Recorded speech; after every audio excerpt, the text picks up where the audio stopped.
Hello,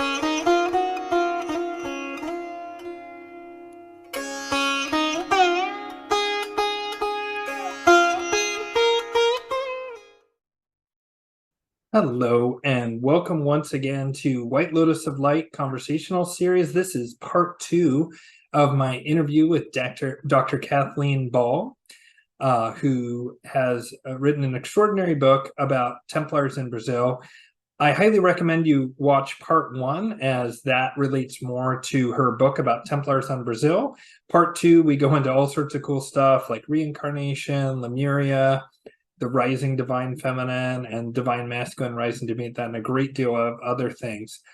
Before we start, I just wanted to say I have had a lot going on with my family, and actually I had a family member in the hospital. They're totally fine and recovering now, but it was a bit scary, and so as you can see, I didn't get a lot of sleep. And everything is great now, but I also had been planned on starting a vacation, and so I'm going to be on vacation for the next 2 weeks or so, and then after that I will be back on and available to do Vedic astrology charts, both natal charts for first 40 years of life and Navamsa charts for second 40 years of life, so that way you can learn your karmas and get a little guidance in this like crazy late stage Kali Yuga that we find ourselves in. Additionally, I am offering on September 28th, about 4 times per year, I offer angelic magic classes to learn theurgic or sacred God-aligned magic, to contact the angels, and it's an introductory class. Eventually, I'm going to be teaching archangelic magic, and perhaps to a very select and sacred view, the other 7 spheres, or 7 choirs of angels, which would be the principalities, virtues, powers, dominions, Ophanum, cherubim, and seraphim. Right now, though, I'm only teaching the introductory class to work with the 72 named angels. And so that class opens September 28th, 2023 at 4:30 p.m. Pacific time, which is my time zone, or 7:30 p.m. Eastern US time zone. So that's EDT and PDT, respectively. And so it's a very limited number of class slots, and I have 1 definitely accounted for, very likely 2 others accounted for, and so there's probably only going to be 2 other slots in that class. If I get enough interest, I will open another class that is at probably a West Coast US time zone, about 7:30 p.m. Pacific Daylight Time, but that depends on interest. So there's probably 2 slots available. And so if you're interested in that, you can just click on the link in the description below, and that'll take you to where you can sign up for that class. I'm also temporarily offering a 25% discount on relationship readings, as Venus is retrograde, and I will provide the link for that below. And so Venus retrograde tends to be a time when exes come up a lot, or you think about your past relationships and you want to kind of learn and review things about what's gone right and what's gone wrong in past relationships. So if you're interested in that, there'll be a discount code, 25% off for Venus or relationship readings only, and I will do that by the hourly rate. So I offer like hour, 90-minute readings, 2-hour, or 3-hour deep dives if you wish. And so without further ado, here is the interview with Dr. Kathleen Ball. I hope you enjoy it. Bye. All right. We're back after that short break there. And so, Kathleen, we were just talking about Atlantis and Lemuria, and a lot of people have said that sort of humanity was really moving deeply into the sacred feminine with Lemuria, and sort of like left brain, if you will, and then that Atlantis was more of moving into the divine masculine. And then, of course, you know, both of them at the end got corrupted or had to fall because of like cyclical reasons of, for me, the Sat Yugas were ending, and so like we couldn't be at that high level. And so, especially in the case of Atlantis, this corruption came in at the end, the Brotherhood of Belial or whatever.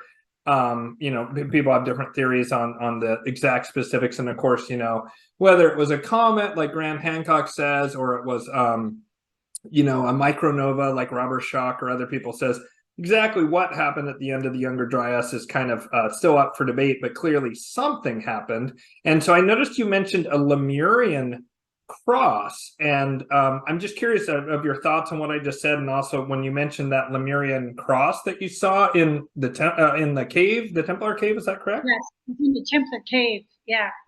which, was just, it was astounding to me. It was like, wow, what is this doing in here? So there was obviously some ritualistic, behavior. There was obviously rituals going on in that cave. It's not only was it a gold mine, but it was also used for rituals. And interesting enough, it was also used by the local women, the indigenous women, who are part of a belief system called the spiritualists or spiritists in Brazil, to do just that for the last several hundred years. So the locals, they knew about this. The older women, the ancient women, the Kalunga women, would go into this cave and perform rituals. So it To had a raise history. the sacred feminine, or Sacred feminine, absolutely, mm. absolutely, yeah, sacred feminine, and you know, here we are again at this time in history, and we're at odds. We're at these polar opposites. I mean, we couldn't be at one polar opposites in everything, politically, economically. I mean, you name it, we're in polar opposites spiritually, right. And so. We have these same people who have pretty much had a stranglehold over this planet for a very long time. Yep. And and the rest of us have all been doing their bidding. And spiritually, they have controlled this planet for a very long time. That now is breaking up. That is changing. Yes. And you can tell by how desperate they're becoming. Yes, yes, I say this all the time because people get scared, because like there's a lot of reason to be scared. But I also say, like, it would be way worse if people weren't aware of what's going on, and if they didn't need a lot of really intense propaganda, you would know it'd be worse because their favorite strategy is the frog boiling. And back in the 80s, nobody knew about any of this stuff. That's just common knowledge now. All the what I call the Molochian faction and the Epstein-style harm of children at the elite levels, black magicians running the planet, all this kind of stuff that I don't want to say it's common knowledge, but when I first figured out a lot of this stuff, in late 2001, nobody knew about it. Nobody. And, like there was a few supposed wingnuts, like, even though he's a controversial figure and I certainly don't try and stand by this guy, but Alex Jones did get into that Bohemian Grove thing. And I think, his research was part of what made me go, holy shit, about there's clearly these black magicians have been running the planet, I believe, since the beginning of the Kali Yuga. I had a shaman basically tell me that back in 2004, and that the harm of children is key to that being touching the planet, and that we have to end it above all else, and which I completely agree with. And that kind of leads into something else I wanted to say, which is that you mentioned, gosh darn it, I just lost the thread. You were talking about how it's changing, and let's see, the shoot, I had something I wanted to ask you that was very specific. Oh gosh, it's not coming. So remind me, what were we saying right before this? We were talking about the fall of Lemuria and Atlantis, and how there's the masculine and the feminine. Oh yeah, things are coming together and they're resolving now. And it seems like, a big part of what's happening right now is this redemption around the fall of Atlantis. And you mentioned how there was all these different groups there that had come together there in that town in Brazil, which I won't try and pronounce. And also, you and I are both aware of how the Templar and the Portuguese, because they were Templar, would bring people in. And what I want to point out to people is I often get flack when I go on other channels because there's so many people who are in this chaotic duality. You're either with us or against us. Everything's evil, or everything, or it's pure good or pure evil, and there's no nuance. And a lot of people go, you're a Templar, you're evil. And then I'm like, based on what? Oh, based on what the Vatican said, I guess. So the Vatican, does that seem like a trustworthy source to you guys? Does that really seem like someone that you should trust? Like, the Vatican is, to me, like one of the hearts of darkness on the planet, and has been since basically its founding. And so look at how inclusive, and not in this modern, woke, inverted paradigm of nonsense that we have, but in a true sense of being inclusive and honoring all faiths, and letting women have positions of power in medieval times, which was basically unheard of. All this stuff, which is actually about humanity rising up together, was what the Templar and the Cathar and the Portuguese, as you said, in this town in Portugal. That's a beautiful thing. I have people try and say, oh, you're part of the Illuminati or whatever. because I'm a Knights Templar, and I'm like, you're ironically falling for Molochian propaganda that they always love to say the other guy is Molochian. The Hindus are Satanists. The wise women are Satanists. We've got to burn them at the stake. The Templar are Satanists. The Native Americans are Satanists. The black people are the son of Ham or whatever, so we can enslave them. Does it ever occur to you folks that maybe you shouldn't just knee-jerk react when people have this bigoted belief that this entire group is evil? That should be the first red flag that lets you know that whoever's saying that is either themselves pushing an agenda or they have been duped into pushing an agenda, because there's good people in every group, and unfortunately there's bad people in every group. Absolutely. And so I'm just curious what you think about sort of that dynamic of the sacred masculine versus the sacred feminine, the healing of the fall of Atlantis, which is, I believe, what we're doing in part, and then just that thing I said about that inclusive nature and some of the negative conspiracies about the Templar. Like, how would you respond to that? I realize that's a few things, but yeah. Well, okay, so we have this polarization that's going on, and we talked about their desperation at this point, right? And I don't know. When I was a child, I was very observant. I think this is why I was so keyed into Leonardo da Vinci too. We both saw the world the same way as children. And I played with bugs. My brothers weren't old enough to play with yet, so I played with bugs because there was no kids in our area.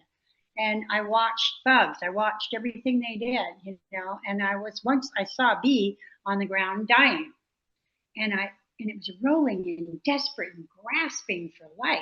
It stung somebody, and it was just desperate for life. That's what I'm seeing with this patriarchal system right now. Do you know that I have been contacted 4 or 5 times now by the Illuminati, by this Illuminati group, trying to get me? They want to pay for my films. They want to do this. They want to do that. And I block them. I just block them. I don't want anything to do with that whole thing. I don't want anything to do with that. But I feel like anytime you become a voice, I don't know if you've ever had this experience yourself, but when you become a voice for an opposition to them, they want to bring you into their fold, try to buy you off, or they want to try to blackmail you somehow, and I got nothing to blackmail. It's all out of my book. There's nothing. I don't have anything. There isn't anything. So yes, there's a tremendous amount of desperation. They are desperate to try to keep control, but their illusion of control, which they've never really had, but that they have an illusion of it. And the problem with that is they mass hypnotize humanity into thinking they have control. So they believe these people have control. Yes. And all it takes is looking around and going, wait a minute, they don't have control. There's more of us than there are of them. We're the ones that are supporting this. All we have to do is pull the plug. Yep.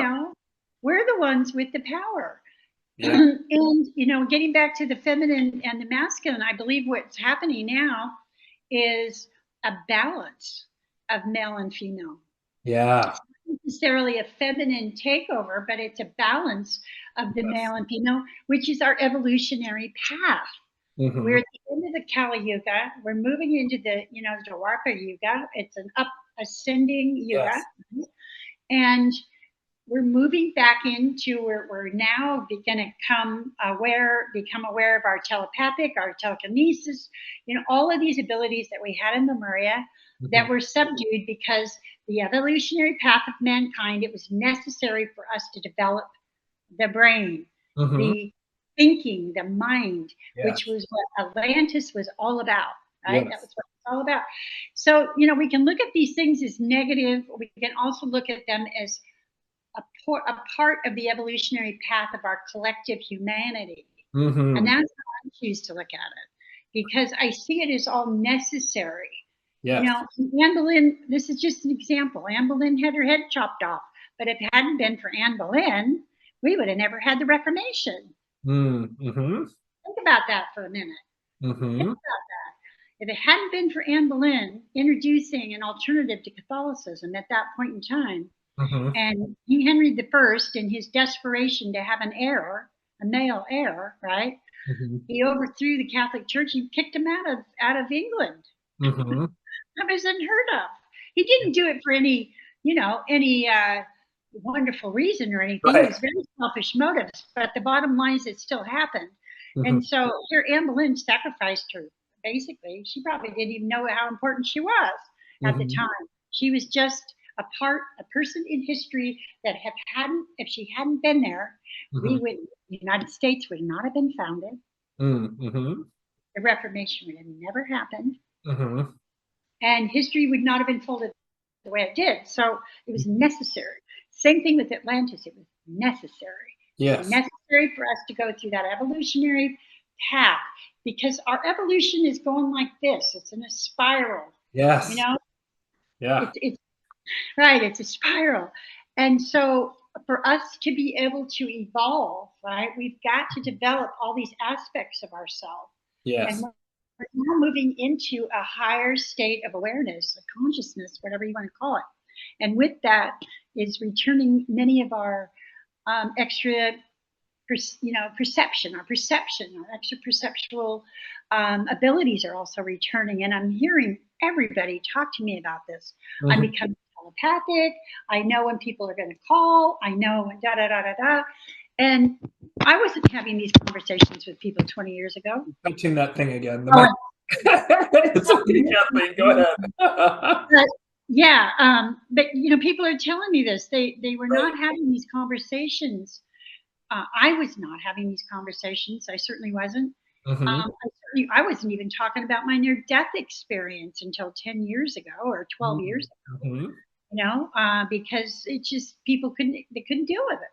Right. Yeah. I got called stone cold nuts in the early 2000s about all kinds of stuff. And eventually I just kind of kept my mouth shut most of the time, unless I found someone who was similar. And I wanted to just piggyback on something you were saying, that something that might confuse people, just weirdly, like, I don't know what I consider myself politically anymore, but there was a very long period of my life where I kind of identified as, I don't know, lefty. In the sense of, like, I wanted there to be equal rights for men and women. I wanted there to be equal rights for people based on the color, equal access, equal opportunity. I was pro-environment. Back when being pro-environment meant protecting species, habitat, and cleaning up pollution, right? Save the whales and stuff like that. And then magically that went away in the 1990s, and it became all fixated on CO2, right? Magically, having women have equal access and equal power turned into this really nasty version of feminism. Magically, the civil rights movement, which was largely successful, got co-opted around the time of Obama to be used as a shield for what happened in Libya and for any criticism of Obama and the Democratic Party. Magically, like, Black Lives Matter, which started out as like people being upset about killing of Black people by police, that got hijacked and then funded by Soros. And all this stuff keeps happening. And so you mentioned patriarchy, and I just want to point out to people, there's a big difference between being against the infernal masculine, which is what patriarchy has been by and large over the past 6,000 years of the Kali Yugas, the descending and ascending Kali Yuga, and good men standing up, being strong, protecting, providing, making sure women and children are kept safe, and all of our biological imperatives, and the infernal masculine. And the infernal masculine that the Molochians have long always hid behind, we're the Catholic Church, we're the good guys, we're the whatever, we're the good guys. And whenever they see a movement that is there to liberate people, they very quickly grab it, subvert it, and invert it and turn it on its head. For example, the correct feminist critique of, like, women have been kept down in a lot of ways, which is true, that was grabbed and turned into, now it's like all men, and especially all white men, are evil and all this kind of BS. And I just want to make that little distinction of nuance, because I know I can feel we're on the same page, but I hear the gears turning in viewers' heads. I couldn't agree with you more. I could not agree with you more. This whole damping down of the masculine, of the healthy masculine, is poisonous. it's poisoning our society. And unfortunately, we have a lot of people that are buying into this whole agenda, you know, which I think there'll be enough of us that will survive it, you know what I mean, to move forward into another thing. But the bottom line, which you touched on something, the bottom line with this whole propaganda that's put out by, you know, these nefarious organizations, I'll just call them that. There's, you know, it's basically comes down to probably about 12 families, but, you know, but I mean, from my research, that's what I've discovered. But the bottom line here is that they can only preach to the masses, the people that don't want to take personal responsibility for the choices in their life. Yes. Yeah. These are the people that go to church every Sunday and they believe everything that is told at the pulpit. These are the people that don't want to think for themselves because they don't want to take responsibility. These are the people that go to school and they listen to everything that's being crammed down their throat. And I don't know if you know what's going on in the public schools right now. Oh, yeah. There's a lot of garbage being crammed down children's throats right now. Absolutely. And these are the people that, you know, that followed Hitler and said, oh, yeah, okay, I'm murdering thousands of people today, but it's okay because I believe I'm going to do what this man has told me to do. Yeah. Why? Because I don't want to take personal responsibility for my own choices. Yeah. And that comes with consequences. Taking personal responsibility comes with consequences. Positive, mostly positive, but when there's an evil regime in power, of course, negative ones. And for the past 6,000 years, as a general strategy, people who have been like, I'm pushing back on this, I call it the Molochian nonsense. And we're probably on the same page with the families, you know, the Venetian black nobility who are from Tyre in Lebanon and originally from Babylon, right? It's all roads lead to Babylon. That's one thing the Rastafarians are absolutely correct about. This is a battle against the Babylonian black magic, in my opinion, and based on my research. And so, you know, whatever you want to call it, it's that same kind of energy. And so these people have made it to where anyone who stood up against them, they smashed it down, especially if they got a sense that these people were affiliated with the Most High. I talk about a third faction, a third movement, which is the false light, which is Luciferianism, which actually has a lot of crossover with both the Molochians on the bottom end and then on the highest octave of it, that Most High vibration. And it's part of that spiral. The angels have told me, for what it's worth, and I can tell you more about this, and you can learn more about it on my channel, that the Iron Ages of Kali Yuga is ruled by Moloch, and that the Bronze and Silver Ages are ruled by Lucifer as we move out of the pitch darkness, but we accidentally go to the false light of narcissism, away from self-hatred and projecting that on others, towards the false light of narcissism. But eventually, once we explore that deeply and we perfect humanity and build up technology and stuff, we snap out of it. And then we have the wisdom of the Most High, which is love thy neighbor as thyself. Absolutely. That's exactly what's going on. It's an evolutionary process that has to take place. You know, I mean, we think of life as, you know, and especially in the United States, you know, we're spoiled here. We really are. And, you know, we grow up and we think, oh, we skinned our knee, what a terrible thing. Oh, you know, this happened, what a terrible thing. Our parents got divorced, what a terrible thing. Blah, blah, blah. Poor us, blah, blah, blah, blah, blah. Okay, they don't understand. I don't know if you ever studied the Tao Te Ching, but that was something I studied very early on when I was pretty young. And the Tao Te Ching, within that story, there's a story that Lao Tzu tells. It's called The Chinese Farmer. Yes, I love this story. I opened my book with that story because that really encapsulates my life, right? Okay. Yeah, mine too. You got a bad thing that happens and the farmer says, maybe, right? The next day it turns into something good and they say, oh, great, this is wonderful. And he says, maybe, you know, and then the next day something terrible happens and he says, maybe, you know, blah, blah, blah. Well, this is exactly what I believe. And I've lived almost most of my life with this belief system. And it's really helped me to keep, you know, to maintain a pretty good balance, you know, in what's going on in my tumultuous life, which has been, you know, really pretty tumultuous. But, you know, we don't many Americans don't look at the world that way. We don't look at it that way. We look at it as, oh God, this is a terrible thing. You know, my house burned down, da da da da. Well, when my house burned down, I liquidated all my belongings, and it gave me the money so I could travel. Mm-hmm. Yeah. So I didn't see it as such a bad thing. You know, a lot of people thought I was out of my mind, but hey, there's nothing I could do. I can't bring it back. I even had a spiritual experience the night that it was happening. It was happening on September 11th of 2015, 9 days after I discovered the Templar cave. Wow. And what I had that experience the night that, you know, the fire was burning my house down is I was in the middle of it. I painted this. I was in the middle of it, and everything was being transformed back into its atomic state.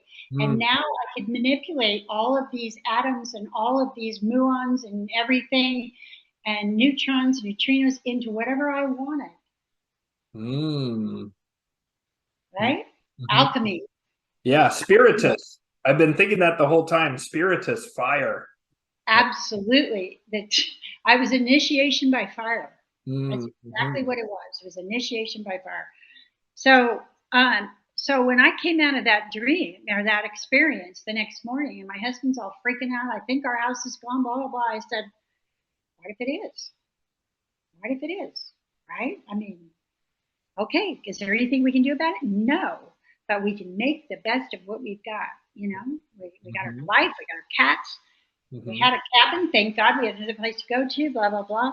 And it turned out to be magnificent. I had enough money to produce my first film, write my book, do a lot of the things that a lot of people don't have opportunities to do, and use that to generate other income. And so that's what I'm doing now to support what I'm going to continue to do for the rest of my life. You know, I don't think I'm ever going to retire.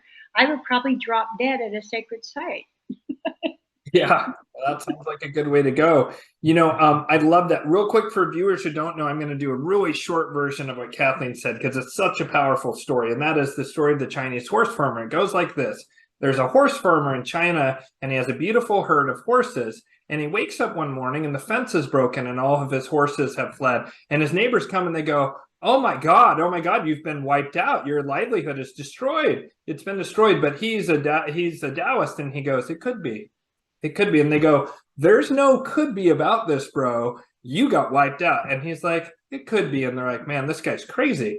And the next day, all the horses return. And they return with an entire herd of wild horses, including this amazing, majestic stallion. And so his neighbors come and they go, oh my God, you hit the lottery. This is incredible. This is an unmitigated boon. And he goes, it could be. It could be. And they go, what's with you? This is a good thing. And he's like, well, it could be. And they just shake their heads and leave. And the next day, his son is trying to break that majestic stallion. And he gets up on the stallion. This is his oldest son, who's around 18, 19. And he gets thrown from the stallion and he shatters his hip. And he's going to be laid up for months with his hip healing. And they go, oh my God, you're screwed. Because you need that son to be there because the foaling is coming soon and you're going to need him to help deliver all those horses. You'll never be able to do it on your own. And he goes, well, it could be. And they go, what do you mean it could be? Your son's hip. He's lying and screaming in pain. And he's like, well, I see that. And they go, that's a bad thing. And he goes, it could be. And they're just like, man, this guy's nuts. And the next day, the emperor has sent through his soldiers to come conscript every young able-bodied boy because Kublai Khan has broken through the Great Wall and is invading China proper. And they sweep up every boy 13 and older, except for the horse farmer's son. And then the neighbors go to him and they go, whoa, maybe you're onto something.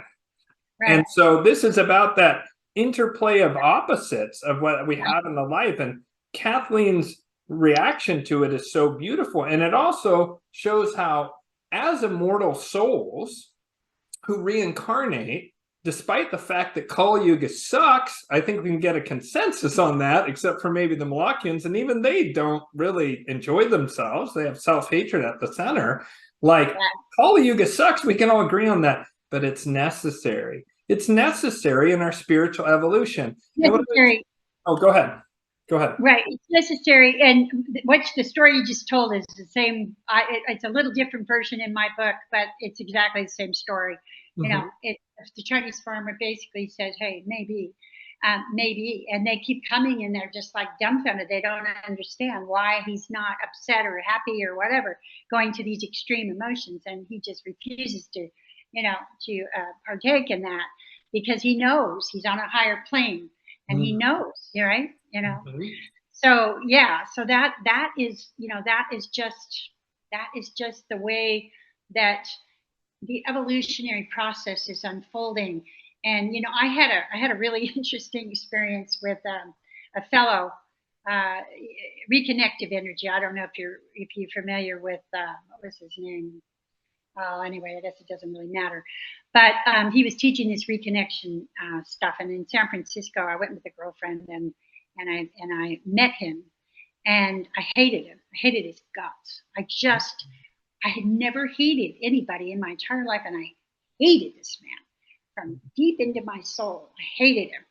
And so I went up to him and I looked at him, and he looked at me, and I knew he knew who I was from a past life, and I knew, and his looking at me helped me realize what this was all about. And I ran into him twice in Santa Fe, New Mexico at the Science and Consciousness Conference 2 years in a row. And I had face to face with him. And the last time he came and sat down in the little table and chair right in front of me, and we looked at each other, and we both realized that, hey, if what horrible experience had not happened in history the way it did, all these other things would not have unfolded. Not have unfolded the way they did. And that was a peace. And so we made peace. We made peace at that moment. But this happened with John of God too, by the way, when I went to see John of God.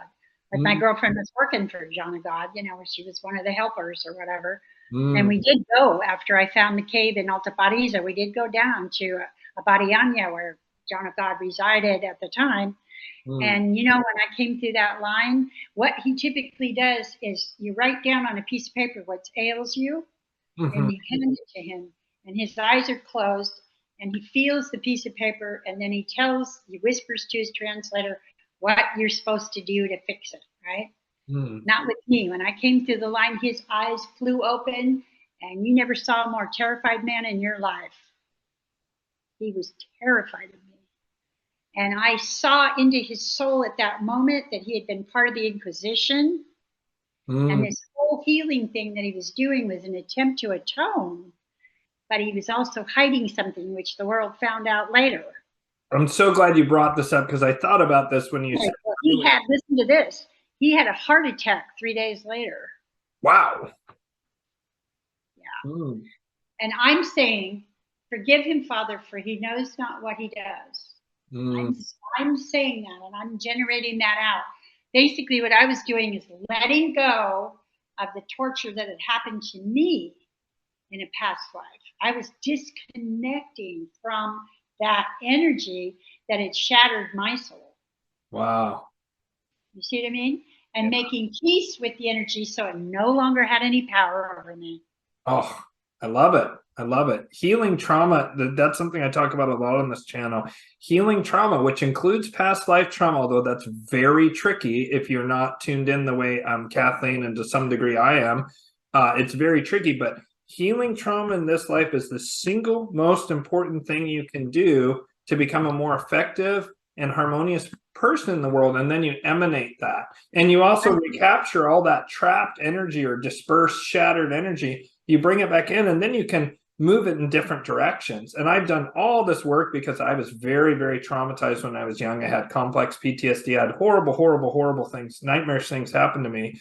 And it took me a long time to heal that. And it's still a journey, and it's a bit like Chiron, the wounded centaur. I'm always going to have this wound, I've realized, but it gives me the tremendous capacity to heal others. And so it's that Chinese horse farmer thing again. If I hadn't had those things, I wouldn't be who I am today and able to help people. If I hadn't been with this ex of mine who was into very, very dark magic, and who was part of what made me realize I had the solar body perfection thing, was that she had studied with some master magician, And she would start to tell me something, and then I'd be like, well, then it's da da da da da da da. And she like would whip Yeah. her head over and go, how do you know that? And I said, I don't know, I just do. And she goes, that's impossible. You're initiated, aren't you? And I said, no. And she didn't believe me for a while. Eventually, she realized that I was telling the truth. But I was told by the angels that very often we're initiated. If you're embodied male and you identify with the divine masculine, you're very often initiated by the dark feminine. And if you're an embodied divine feminine, you're very often initiated by the dark masculine. And this masculine feminine energy interplay that we've been talking about with Atlantis and Lemuria, I mean, it plays out in the microcosm and the macrocosm, as above, so below. And it also is something to where these people who've been running the planet for the 6,000 years, they see the rising divine feminine. And so what they're desperately trying to do is to reroute it and short circuit into the dark feminine, the Instagram model, the OnlyFans cam girl, the manipulative woman, the gold digger, the woman who puppet strings men and devours men and destroys and emasculates men, as opposed to the nurturing maiden, mother, and healer crone who brings in all this beautiful energy. And so anything that you believe that makes you judgmental and bigoted towards other people, makes you feel hateful towards other people, whether it's, a lot of people have anti-Semitic conspiracy theories, which is one of the things I try and debunk on this channel, or they think that, all women who are empowered women are, like it's part of this feminist nonsense or whatever. You've gotten duped and tricked when you start castigating entire groups. And I'm so glad you brought up that John of God thing, because I was wondering about that, and I was like, oh man, I don't want to derail what you were saying at the moment, but that's an example of how even in the individual there can be this interplay. Like there was this desire on the one hand to heal, but there was this dark energy that was unhealed and that was coming up again in that person's life. And go ahead. Right. And what's important, you're touching on something very important. Mm.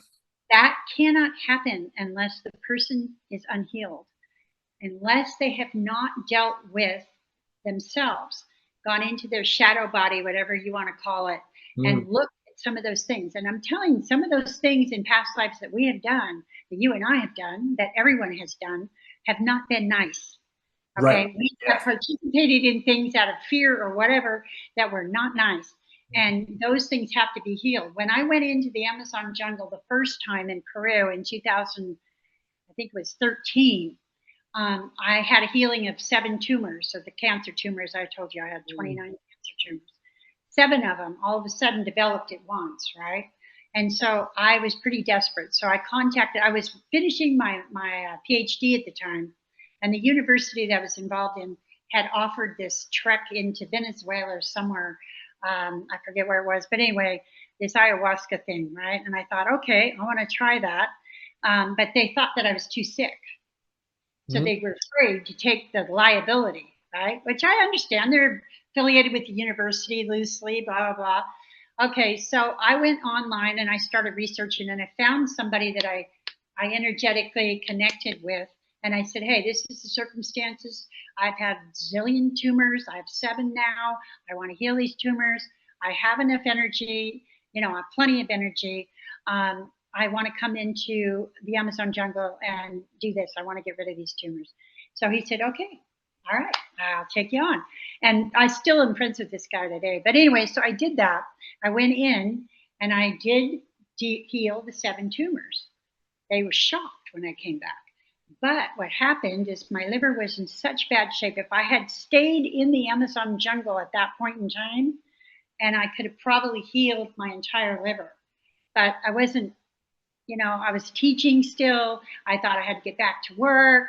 I still was teetering on that world that, that was my income, my source of income, blah, blah, blah, that I was concerned about, right? And so I came back.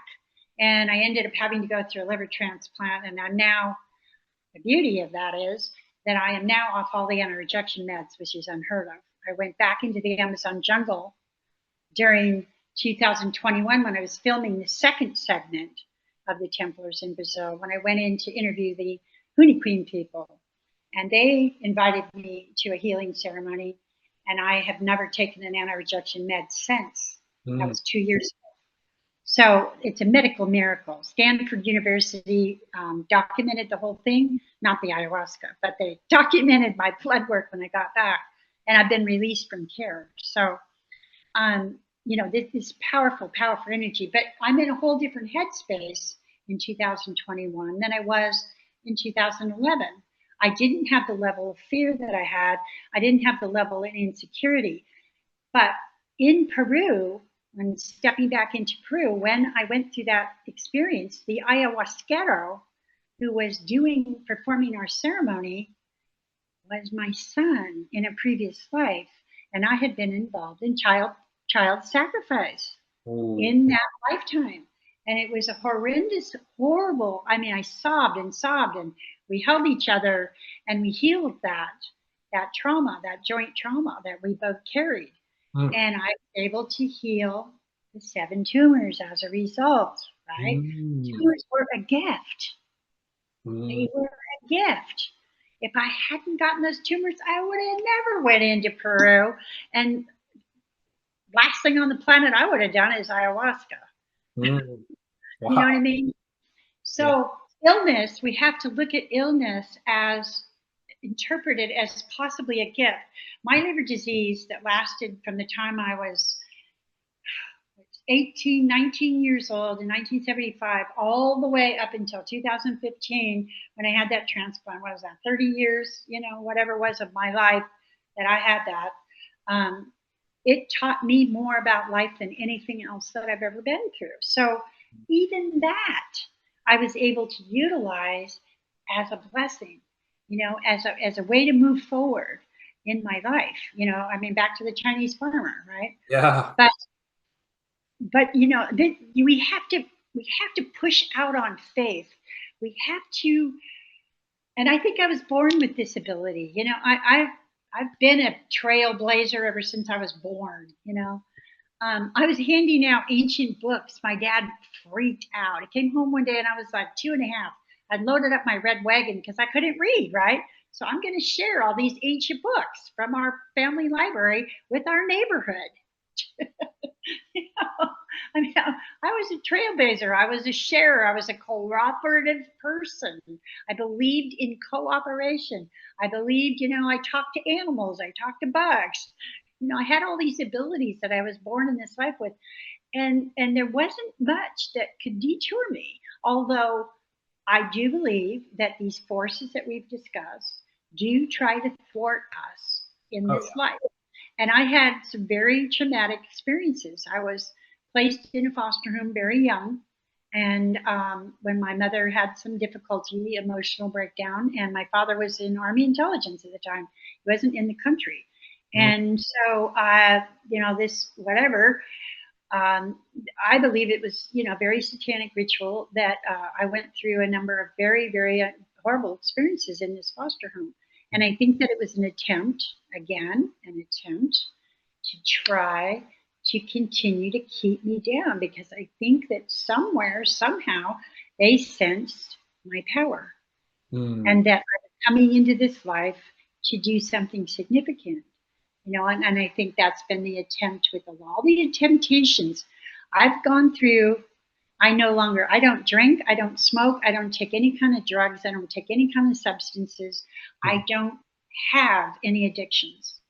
There are no more temptations. They can't tempt me with anything else. They've tried to tempt me with money, with prestige. I'm beyond it.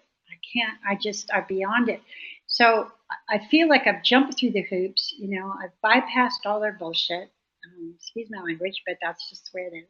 And you know, and I'm probably considered not very. I'm probably pretty dangerous in there. You know, from there. But at the same time, I'm very protected, and I also have the angels around me all the time. You know. And I was told by this woman, who shocked the heck out of her. She was a tarot card reader, and I never do that stuff, right? I just don't do that stuff. Well, I was doing a lecture at this bookstore, and she says, "Hey, you want me to read your tarot cards?" I said, "Oh, sure, what the heck, let's sit down and do it." And she says, wow. She says, you are really protected right now. You are given carte blanche to complete your mission, complete your task here. She says, I've never met anybody like this. And the cards I was drawing, I remember what the cards were. But it was like, wow. And I knew that. I also can feel that I was at that place, you know. And even though the last couple of years they threw in another whammy at me, and some things started unraveling in my life again. But I knew what it was. I knew it was the spiritual forces. I knew what it was, and it's taken 2 years, and now I'm moving out. I'm moving the other side of it again. They tried to stop the publish of my book. There's a lot of things that, just bizarre stuff, absolutely bizarre stuff that happened. But I'm like the Energizer Bunny. Aries power. You know, I'm a Vedic astrologer, in addition to other things, and you know, I studied Western astrology quite extensively prior to becoming a Vedic astrologer, and so you must have a really fascinating chart. But it's cool that our suns would be conjunct within a couple degrees, probably 1 degree, even being born 3 days apart in terms of not calendar year, but in terms of you know, same month of March 28th versus 31st, and so. It's interesting. I've been thinking as an astrologer, I've been like, wow, I wonder what goes on in her life. She must have a lot of Pluto energy in her chart. She's got to have Uranus with these huge sudden changes, all this kind of stuff. So yeah, just thinking about that it was kind of that'd be interesting. You know, I don't really know a whole lot about astrology other than the surface. You know, I mean, I know about moon signs, sun signs, et cetera, et cetera.